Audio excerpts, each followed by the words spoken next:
Hello everyone, and thank you for sticking with us on Generation Z on Cable 14. I'm your host, Amanda Pope. Now today we're going to be talking about creating an elevator pitch. This is very important for you as an entrepreneur when you're going to networking events or you're just sharing what you do as a business owner. So I'm here with Tammy, and she is one of the co-founders of Commotion Group. So thank you so much, Tammy, for being on the show with us today. How are you? I'm good. Thanks for having me, Amanda. Good. So you're an expert with elevator pitches. I remember when I was starting my business 3.5 years ago, I was doing this workshop with you, and you helped me to put together this pitch. And to this day, 3.5 years ago after, I still use the exact same pitch.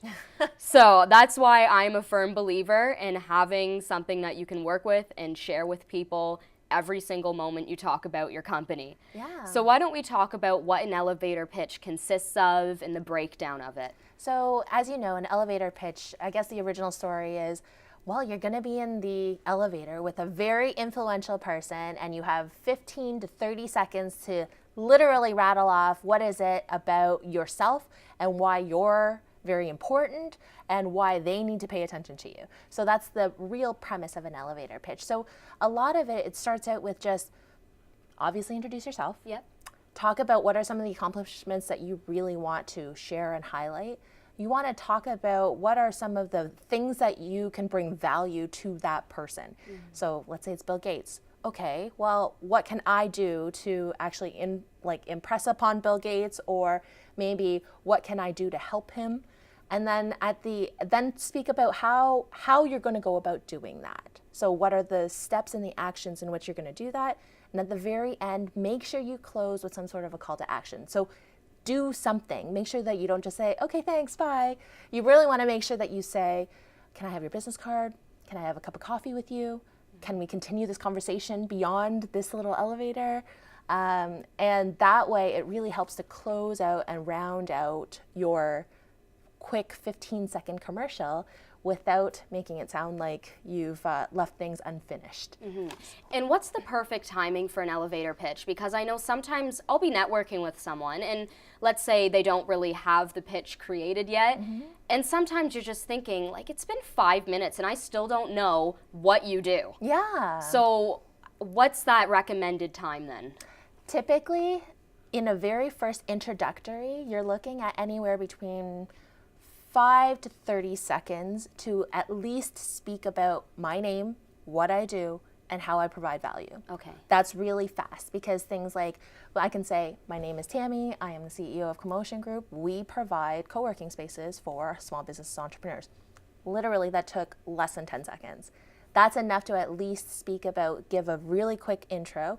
And then the best sort of networking is really about opening up the conversation. Yeah. It's not necessarily about one-sided talking more than the other side. It's about saying, I will give me some time to actually introduce myself, but you want to give the other person some time to actually introduce themselves as well. Yeah, and that's what we were talking about before with Louise, is that it's about how you can support each other. Yes. It's not all about you, No. and it's also not all about the other person. Yes. You want to have the equal amount of time where you get to share your elevator pitch, and then they get to share theirs, and then Yes. you can see how you can support each other. So what are the things we shouldn't include in our elevator pitch, or things that we should avoid? I think it's the same with any type of social situation. You want to try and avoid certain very highly conflicting type arguments like religion and politics and all of that stuff. But I do also want to mention that elevator pitches are not always going to be the same because it depends on your audience too.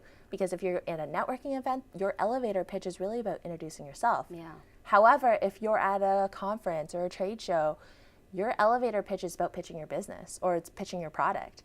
What if you're in front of an investor? Well, your elevator pitch is not just about that. It's all three. It's about yourself, it's about your product, it's about your business, but it's about how you're going to use the money that an investor is going to use. So elevator pitches are not created equal and they're all not the same. So just be mindful of who your audience is and making sure that you're catering that content according to the audience. I really think that's a good point, and it didn't really click with me until now because you have to consider who you're talking to. Yes. Consider what their intentions are, what they want out of the conversation with you and what they do as well, who Exactly. they are. As you said, if they're an investor, they're probably thinking, how can this company benefit me in a way, right? How do I get my money out?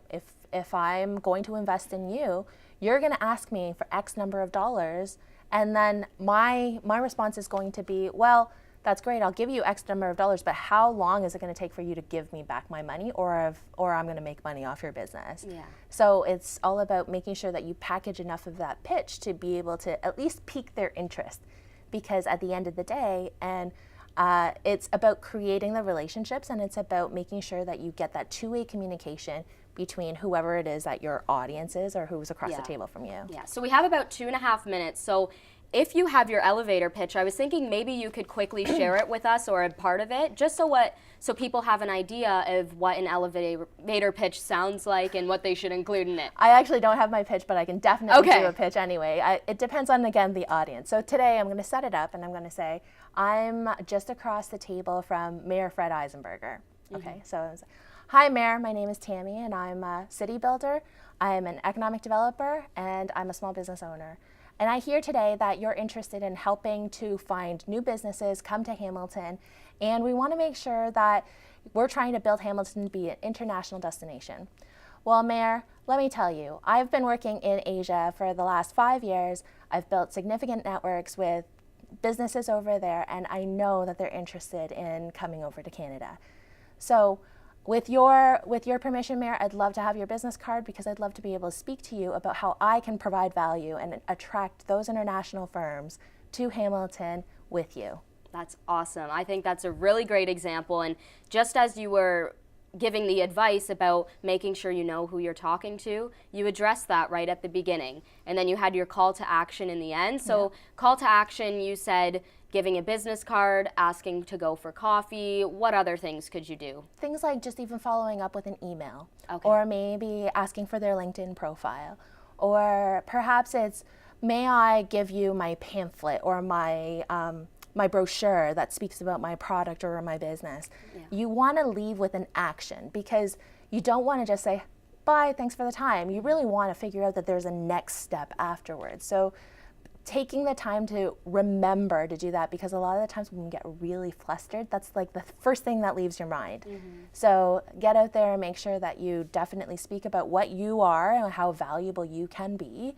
And the fact is, people were modest. Canadians are really modest, especially our young people too, because we've been kind of brought up with, oh, don't be too, like, you got to be humble. Yes. You can't be too, like, egotistical, that sort of thing. Yeah. But that's what we need to talk about when we're in those types of situations, and then make sure that you actually have an action to follow up on. Well, as a business owner, you need to put yourself out there. And if Absolutely. you're not willing to get out of your comfort zone to do that, then I'm not sure if you're going to see too many results quickly, right? Exactly. So thank you so much for coming on the show today. Your advice has been great, and I hope that you understand how you can create your elevator pitch now too. And if you have any questions about how to do so, maybe more things about what to include, what not to include, you can contact Tammy. So they have their website and their email there, and if not, the location is there at 115 King Street East. So you'll want to stick with us, because after the break, we're going to be talking about the rise of the gig economy. And if you're the person who is kind of considering about trading your traditional job from 9 to 5 to start your own company, you'll want to hear from our next guest.